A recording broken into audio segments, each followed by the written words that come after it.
So you see we get this quick response, this instant echo.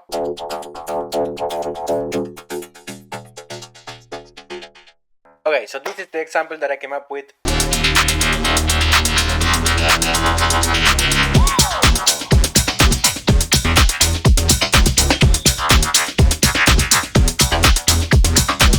My hair looks crazy today. So my idea is turning this into some type of series about sound design tips. This will be oriented for electronic music, but obviously you can apply this to any type of genre. Doesn't have to be techno house, but you know, I'm gonna go that route. But these tips are not going to be oriented for professional sound design for movies and making sounds for games and etc. I'm sure you can find tons of amazing channels that cover that type of content. So these are just ideas to inspire you, making your music feel more immersive, rich, tasteful. Okay, I'm not sure if I'm going to come up with a name for this series, but if I am, then it's going to appear here now.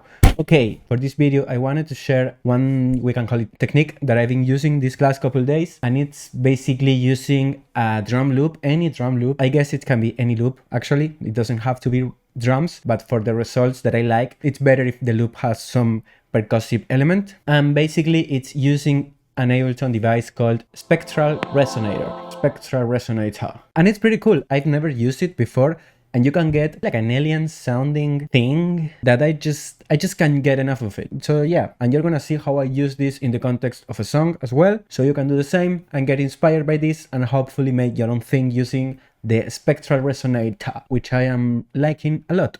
So let's jump into Ableton and see how we can go about this. And like I said, you can use any drum loop that you want. In my case, I'm going to use this one called Arab Percussion Loop 4C. In case you want to look for it on samplefocus.com, that's where I got it. Obviously, more on that later. And this is how it sounds.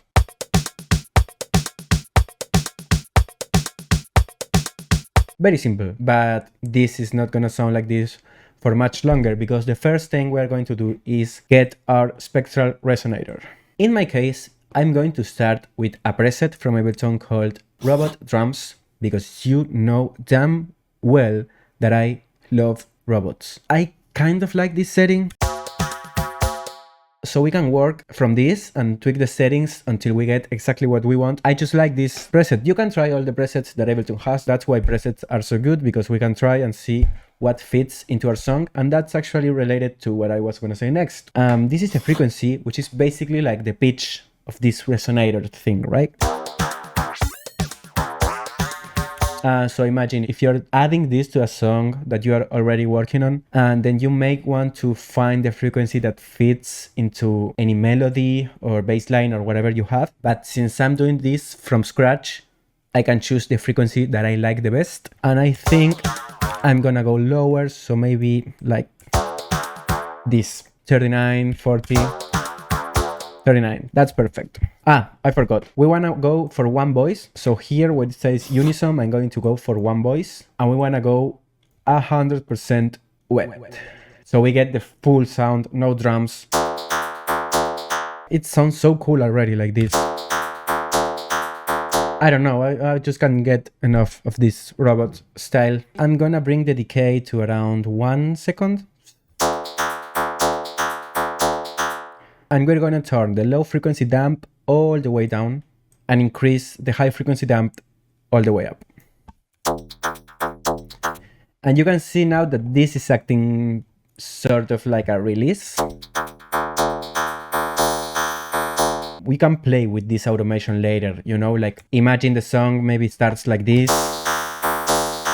1, 2, 3, 4. It really sounds so cool already. Okay, you're gonna notice if you move this shift option,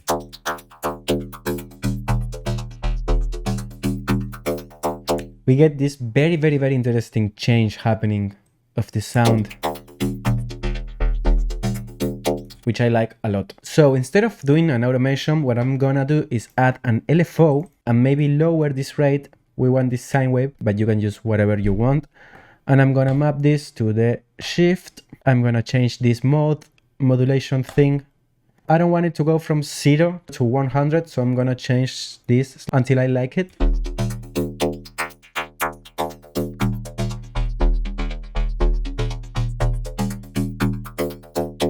I like it very, very slow, so it gets this progressive feeling. But you know, this is optional, you do whatever you want. So now that we have the main sound basically ready, you can play around with more settings if you want, like chorus, granular. I just like this how it is. And what I'm gonna do is start adding some audio effects. This obviously is optional. You can add whatever you want, but as always, if you wanna do it like me, this is what I'm gonna go with. Starting with overdrive. I love overdrive. Maybe a little bit focus on the highs. That sounds amazing.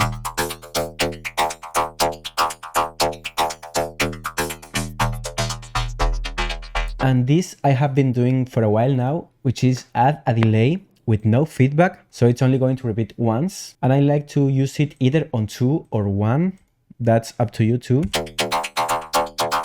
So you see, we get this quick response, this instant echo of the sound. So I like to use this filter so the response is more on the back. So we can decrease the dry as well to maybe 30.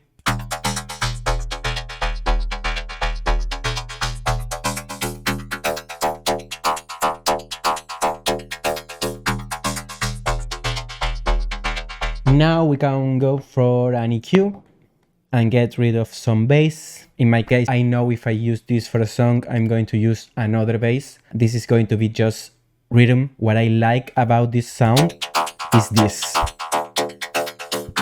Basically like mid-highs. Then I also been using a lot this new effect from Ableton 12, which is called roar. I struggle a lot to pronounce that word. You know how I call it? I say roar. There is a preset called colored tremolo. This one. Again, settings to your taste. Whatever sounds good to your ears, that's how I go about anything on Ableton, really. We can get super dirty if we want.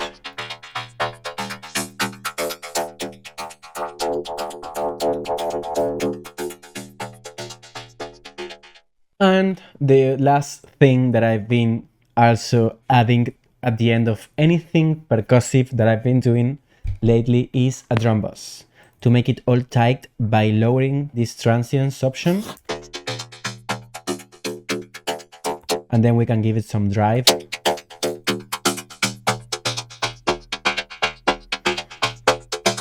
And that's it. This is the sound. But what I did is place this sound on a song, well, a song, a couple clips I threw together, so you can hear what it sounds in context. Okay, so this is the example that I came up with. I didn't cook like crazy with this example, but it is what it is. I think it gets the job done of showcasing what this sound that we created can sound like on an electronic music song. Most of the sounds and loops I am using for this example are from samplefocus.com. Remember, you get 3 free credits every week, so you can download any 3 samples that you want. But if you share your own samples, you get 4 credits for each sample, and that's why Sample Focus is filled with sounds from producers like you and me. So yeah, subscribe if you like this. We appreciate a lot the support, and hopefully you can check some of our other videos. I'm gonna leave some links on the description. Bye.